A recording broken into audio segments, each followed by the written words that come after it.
Most damage in relationships and reputations isn't planned. It's exhaled badly.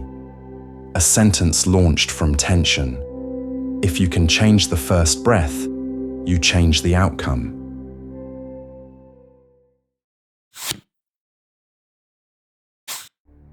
The body speaks before the mind, not in meaning, in state.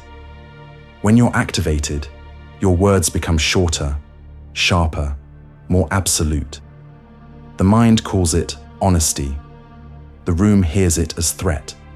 So the real question isn't, what should I say? It's, what state am I speaking from? Breath is the fastest state signal you can control.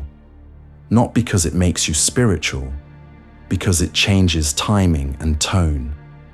A controlled exhale lowers pressure in the body and interrupts automatic speech. In a court, the one who speaks too quickly looks eager to defend. The one who can pause looks like they own the room. This principle isn't about becoming silent. It's about placing a gate between stimulus and speech. A breath-wide gate. That's where composure lives. When you exhale first, you stop donating the moment to reflex.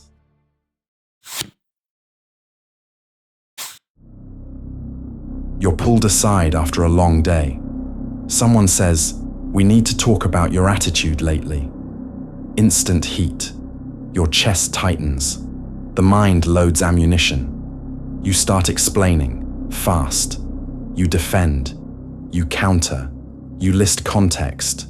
Your voice rises half a tone. Your pace doubles. The other person stops listening, not because your points are wrong, but because your state is loud. Later, you replay it and realize you didn't choose your words. Your body chose them. If you speak to end tension, you create more tension. The shift is brutal in its simplicity. Don't speak while the body is still braced. Not because you're weak, because you're strategic.